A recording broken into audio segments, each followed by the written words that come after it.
And there is an appropriateness in there being at least a criterion of scientific validation so that a single anecdotal case isn't taken as the cause to say everybody should be on it.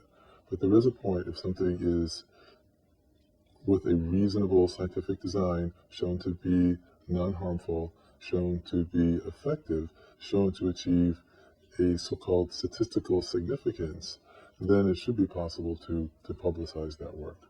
If I got caught treating people naturally for cancer, they would probably take away my medical license, at least. We have to be very careful about how we say it. Now, we could potentially say that there's work being done in another country that is in the research phase. We could even say it's approved in another country. What we cannot do with the current system is publicly say we have this formula that will regenerate the heart, that will reverse this condition, and this is the name and this is where you get it. The risks of me speaking out against vaccination are probably that someone would report it to the medical board. The medical board themselves might actually take my license away for having such a contrarian view, and that would be the end of my practice. So there's a big disincentive to speaking out against that, and mostly it's done covertly as opposed to overtly. How great if we're in a world at some point where doctors can be free to talk about alternative therapies without worrying about losing their license. How great would it be if we don't have to go to Russia, if we don't have to go to Europe, we don't have to go to Mexico to experience and have access to alternative therapies because they're here. I mean, if they come here, great. FDA, just prove that they're safe. And if they're safe, let them try them. Why not, right? And why do we have to go outside to get access to safe alternative care? Well, it makes me feel like the powers that be aren't interested in healing people. They're just interested in having people follow certain rules, and they're not open to other modalities that actually could heal people.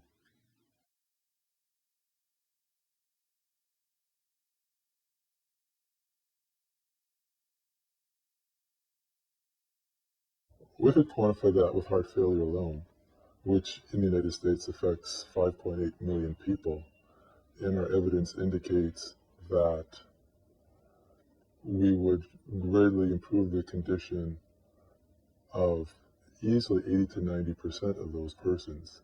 So with that one condition alone, we theoretically could prevent, rough estimate, 2 to 3 million unnecessary early demises. That's just with heart failure.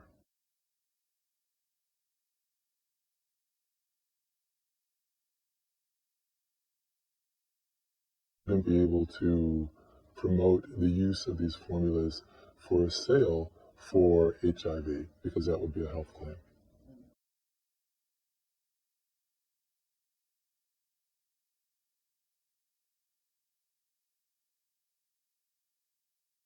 And if there is an obstacle in America to natural health, the obstacle is that the current paradigm requires very expensive, large-scale expensive studies and 5 years of FDA activities to get approval.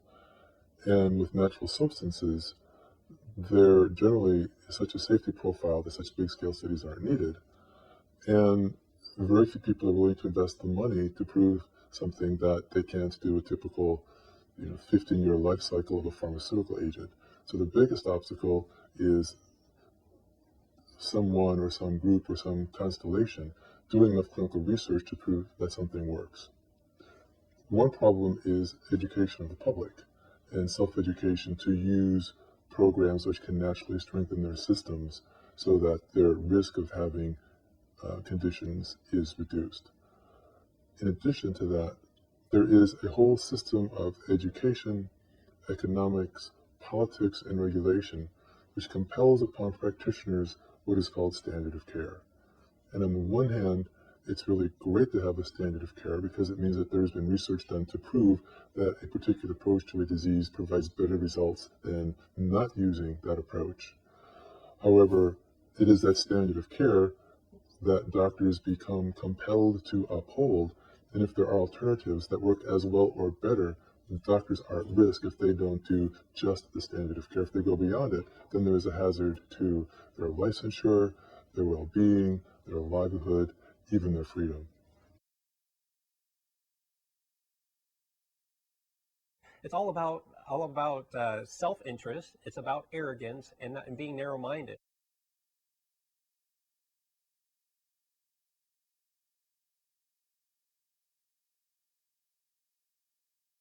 I'm not a conspirator theorist. However, in other words, there's not, to me, a conscious, organized, overt, uh, conspiracy.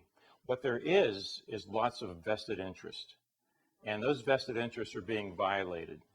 And they're being violated every time there's a breakthrough. We've had vested interests. Remember the old buggy whip story. What happens to the buggy whip people, manufacturers, and salesmen when we're not going to be using buggies anymore? What happened to the icebox manufacturers and the people that provided ice when refrigerators were invented? There's always been that objection because look at an oncologist, for example. If we had a sudden cure for cancer, look how many oncologists would be out of work. They'd all be out of work. They'd have to find something else to do, some other specialty. So is there going to be resistance? Of course there is. This is human nature. And on a mass scale, when you take like drug companies that have billions and billions and hundreds of billions of dollars at stake, there is a lot of resistance, a lot of pushback.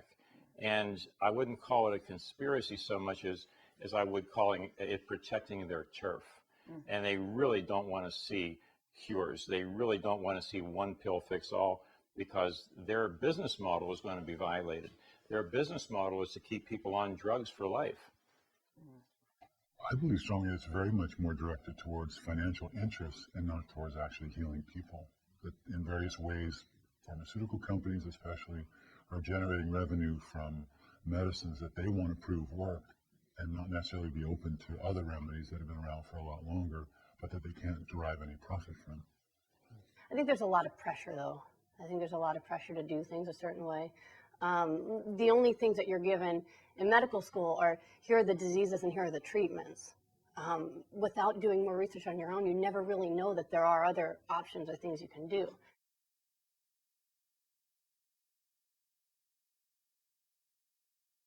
Vaccinations can be dangerous.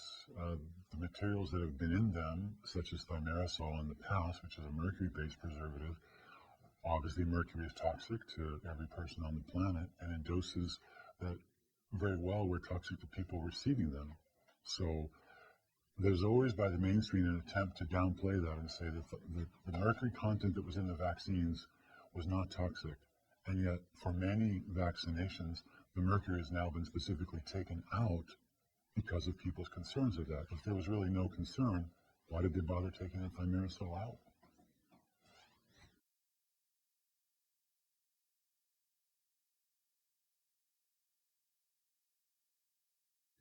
I feel the reason that vaccination has still been encouraged is because there's a lot of money behind vaccinations. It's about at least a $9 billion a year, and those numbers may be even higher now. It's a $9 billion a year business. To have the pharmaceutical companies come out and say, most of our vaccinations are unnecessary, and the few that are left are only for very specific defined populations, like hepatitis B. That would be a huge loss of profits for them, huge, because most people wouldn't need the vaccinations anymore. It would become unnecessary.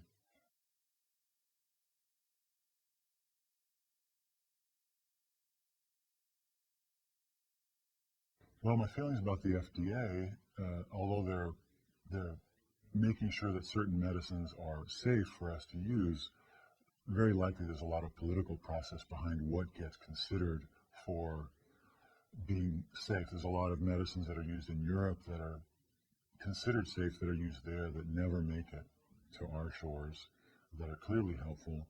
Europe has a lot more herbal, homeopathic, and other remedies that are more natural that are allowed and that are used and that would never be allowed here. There would be political pressure to never investigate that drug or that potential for that drug.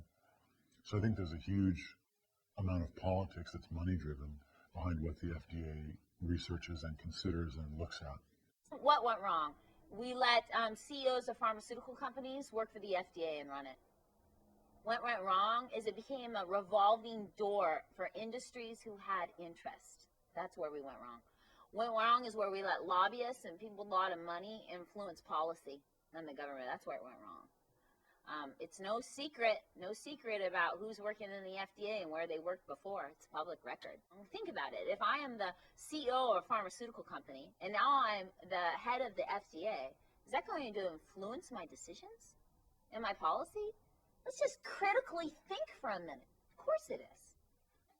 Oh, there's a lot of hand-holding between the FDA and a pharmaceutical company. Here's an example. We have, let's say they find that one or two people died suspiciously, possibly related to a supplement. Well, all hell is going to break loose. You're going to see it plastered all over the papers. They're going to shut down they're going to take that product off the market as fast as they can. They're going to try to control it. They've been trying to control the supplement industry for years. They're going to try to just ban that product, and they've done this in the past. What most people don't understand is about 106,000 people in this country, in the United States, die every single year from prescriptions, which are non-error prescriptions. 106,000 people. That's 3 times as many people as we lose in car accidents. What's the FDA doing about this? So what happens is drug companies spend, they're saying, well, gee, we have to put all this money into research. It costs us almost $1 billion to bring a drug to market. We have to charge high prices for it. Well, the point is, that's on purpose. It's on purpose, because if they had a competitor out there, they couldn't afford to do that. They have a monopoly. And many of the lobbyists that the FDA listens to come directly from the drug companies. Many of the employees of the drug companies are ex-FDA people. Lots and lots of hand-holding. Very sick system. Started out with good intentions, but it ended up like most government projects.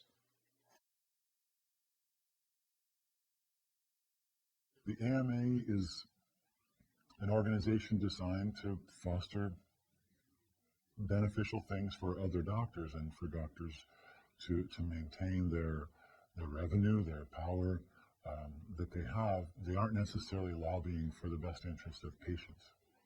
I think it's probably lobbying for the best interest of physicians who may or may not have the best interests of patients in mind. I think the American Dental Association, for the most part, is good that there's an organization for dentists. Now, do they have a history, and do they want to save face? Absolutely. I think that they're motivated by doing what's best for their dentist and not really looking bad or being shameful of their past. I think it would be much better for them to just make those necessary changes and do what's best for society, for the health, and for our well-being, as opposed to just trying to save face of what they did in the past. This society, I have to say, I'd like to be positive, but this society does not set us up for success. Our organizations are influenced by money. Even the Pediatric Dental Association, they took money, a donation from a very large soda company, and you know what they did? Shortly after, they changed their stance on sugar and teeth. They lessened their wording to make it a little friendlier. What happens is a lot of the information that's being given to us is influenced by money and politics. And people they want to protect their interests. They want to protect their companies. And so we don't necessarily get the truth. I mean, some people are going to call me crazy. I'm a quack. I'm a weird hippie or something. I don't care. I'll prove to you. I'll show you, because I can tell you what year that cola company gave the American Pediatric Dental Association the money and how shortly after they changed their stance. It's public record. Those nonprofits have to say where they get their money from. I think fluoride and mercury are politically motivated. I think there are certain individuals that are trying to keep things from moving forward. I think the science has proven that is worse for your health than better for your health. But when you look at the big picture, like the way I look at patients and how we treat them, if we look at all of society and look holistically in the whole globe and everyone involved, it's not a good thing. But the problem is that people are just so narrow-minded and are just really looking at it for their self-interest as opposed to the interest of the whole. Let me tell you, the diet industry is $1 billion industry, and there's a lot of money to be made right now, because you know what's going on? People are failing at achieving bodies that aren't sick. So people are getting fatter than they have ever been before. And there's a lot of reasons to that. And so the diet industry is really capitalizing on that. Now, my thoughts on this, there is a lot of good stuff out there. I've seen it. There's a lot of good stuff, and there's a ton of really bad stuff. But as a consumer, you really have no reliable way to know what's good and what's not.